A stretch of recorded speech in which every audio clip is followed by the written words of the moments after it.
அன்பார்ந்த சமூக வலைதள நிபுணர்களே மற்றும் வாசக பெருமக்களே, அனைவருக்கும் வணக்கம். இதோ என் அருகில் வரும் கணக்குகளை பாருங்கள். 2008ஆம் ஆண்டு பல பத்திரிகைகளில் வெளியிட்டிருக்கிறேன். 5000 ரூபாய் பரிசு போட்டியாக. அதுவும் முதல் நபராக ஜெயிப்பவர்களுக்கு நான் இந்த பரிசு தொகையை வழங்குகிறேன். அதேபோல சமூக வலைதளங்களில் பல கணக்கு போட்டிகளையும் அறிவித்திருக்கிறேன். அதுவும் முதல் நபராக ஜெயிப்பவர்களுக்கு ரூபாய் 2 லட்சம் பரிசு தொகையாக அறிவித்திருக்கிறேன். தமிழக அரசு முன்னிலையில் நான் வழங்க தயாராக உள்ளேன். அப்படித்தான் சமூக வலைதளங்களில் அறிவித்திருக்கிறேன். ஆனால் யாரும் ஜெயிக்கவில்லை. அதேபோல மேலும் இந்த போட்டிக்கு 2010ஆம் ஆண்டு கின்னஸ் நிபுணர்களுக்கு அனுப்பி அவர்களிடம் கடிதம் பெற்றிருக்கிறேன். அதை பெற்றதிலிருந்து மேலும் அதிக ஆர்வமடைந்தேன். அதேபோல 2014ஆம் ஆண்டு நோபல் பரிசு பெற்றவர் மலாலா அவர்கள். கல்வி தொண்டுக்காக அரும்பாடுபட்டவர் மலாலா அவர்கள்.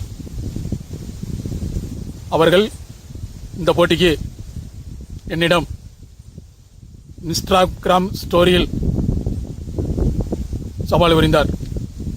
அதையும் நான் பார்த்ததிலிருந்து அதிக ஆர்வமடைந்து விட்டேன். அதாவது எப்படி இதை பார்த்து ஆர்வமடைந்தேன் என்றால், மேலும் முத்திசைவெளி மொழிக்கு மொழி புதிர் கணக்கு என்று ஒன்றை கண்டுபிடிக்கலாமே என்று அதிகம் ஆர்வமடைந்தேன். அது எப்படி மொழிக்கு மொழி புதிர் கணக்காக எழுத்துக்கள் வருவது போல எப்படி கண்டறிந்தேன் என்றால், அதாவது திசைவெளி கணக்கு, அதில் பெருக்கல் குறியாக வரும்படி எந்த இடத்தில் கூட்டினாலும் கூட்டுத்தொகை வரும்படி கண்டறிந்திருக்கிறேன். அதேபோல கூட்டல் குறி போலவும் வகுத்தல் குறி போலவும் கழித்தல் குறி போலவும் இப்படியெல்லாம் கண்டறிந்தால் என்ன என்று சிந்தித்தேன். அதேபோல அதையும் கண்டறிந்தேன். அதுக்கு பிறகுதான் எண்கள் போலவும் எழுத்துக்கள் போலவும் கண்டறிந்தேன். அதாவது மலாலா அவர்கள் சவால் புரிந்ததினால்தான் அதிக ஆர்வமடைந்தேன். வாழ்த்துக்கள். மேலும் இந்த போட்டிக்கு 1000 பக்கங்களை கொண்ட நூல்கள் வெளியிட வேண்டும் என்று ஆர்வமுடன் இருக்கிறேன்.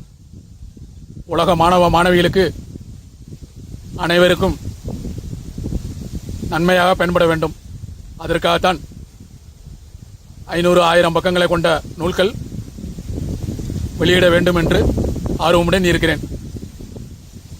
இந்த போட்டிக்கு மேலும் நன்கொடை வழங்க விரும்புவோர் இதன் மூலம் நன்கொடை பணம் அனுப்பலாம். ஆனால் நன்கொடை பணம் ஸ்கேன் செய்யும்போது நன்கொடை பணம்தான் என்று உறுதியுடன் எழுதி அனுப்ப வேண்டும்.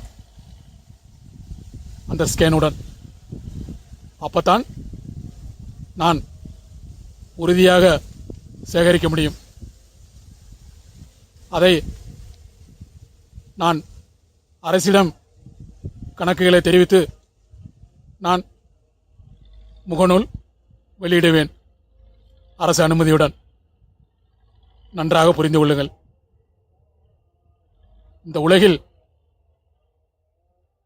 எத்தனை பேர் பணம் அனுப்பியிருந்தாலும் சரி, அதற்கு நான் தமிழக அரசிடம் கணக்கு காட்டுவேன். அந்த கணக்கை நிரூபித்து அதன் பின்னர் அந்த ரூபாயில் நான் நூல்களை வெளியிடுவேன், தமிழக அரசு அனுமதியுடன். நன்றாக சிந்தித்துக் கொள்ளுங்கள். இதோ மீண்டும் சொல்ல வருகிறேன். மீண்டும் அனுப்பியதற்கு உங்களின் ஆறுதலுக்காக இதோ இந்த வாட்ஸ்அப் எண்ணில் தொடர்பு கொள்ளலாம்.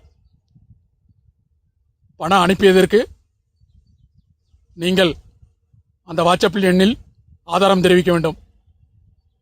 அதன் பின்னர் நான் உங்களுக்கு ஒரு எடுத்துக்காட்டாக ஒரு கணக்கு 4க்கு 4 கட்டங்களில், அதாவது 1,00,000க்கு மேல் உள்ள எண்களில் நான் எடுத்துக்காட்டு கணக்கு உங்களுக்கு அனுப்புகிறேன். அதன் உங்கள் ஆறுதலுக்காக, உங்களின் நம்பிக்கைக்காக இந்த கணக்கு உண்மைதான் என்று. அது எப்படி உண்மை என்று நம்ப வைக்கிறேன் என்றால், அதாவது லட்சத்துக்கு மேல் நீங்களே ஏதாவது ஒரு எண்ணை தேர்ந்தெடுத்து சொன்னால் போதும் என்னிடம். அதே எண்ணை அந்த வாட்ஸ்அப்பில் நான் உங்களுக்கு ஆறுதலாக அனுப்பிவிடுகிறேன். நன்றாக சிந்தித்து செயல்படுங்கள். வணக்கம்.